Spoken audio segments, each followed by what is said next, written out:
नमस्कार, India speaks daily में आपका स्वागत है। कनाडा जाकर पढ़ाई करने वाले भारतीय स्टूडेंट्स के लिए गाइडलाइन जारी की गई है। भारत में मौजूद हाई कमीशन ऑफ कनाडा ने स्टूडेंट्स को चेतावनी दी है कि वे तब तक काम करना शुरू नहीं कर सकते जब तक उनके द्वारा चुने गए कोर्स की आधिकारिक रूप से पढ़ाई शुरू नहीं हो जाती।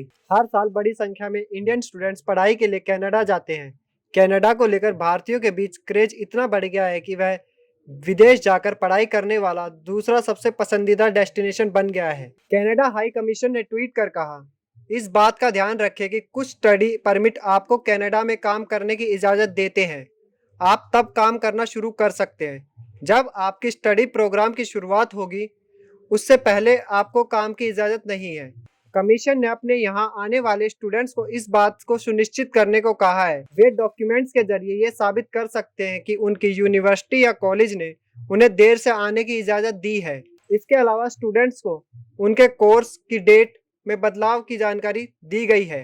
कमीशन ने ट्वीट में आगे कहा कि अगर आप इन सर्दियों में कनाडा जा रहे हैं तो आपको एक बॉर्डर सर्विस ऑफिसर आपके डॉक्यूमेंट्स को रिव्यू करेगा। आपके डीएलआई ने आपको लेट आने की इजाजत दी है या आपको एक डेफरल मिला है, इसे साबित करने वाले डॉक्यूमेंट्स दिखाने के लिए तैयार रहिए। कनाडा इमिग्रेशन गाइडलाइन के मुताबिक स्टूडेंट्स ऑफ कैंपस काम करने की इजाजत सिर्फ तभी होगी जब उन्हें किसी निर्धारित शिक्षण संस्थान में फुल टाइम स्टूडेंट के तौर पर एनरोल कराया है। इसके अलावा पोस्ट सेकेंडरी एकेडमिक वोकेशनल या प्रोफेशनल ट्रेनिंग प्रोग्राम में एडमिशन लेने वाले स्टूडेंट्स को भी काम करने की इजाजत होगी। वहीं स्टडी वीजा में बताए गए नियमों के तहत secondary level vocational training programme में पढ़ाई करने वाले स्टूडेंट्स को ऑफ कैंपस काम करने की इजाजत होगी।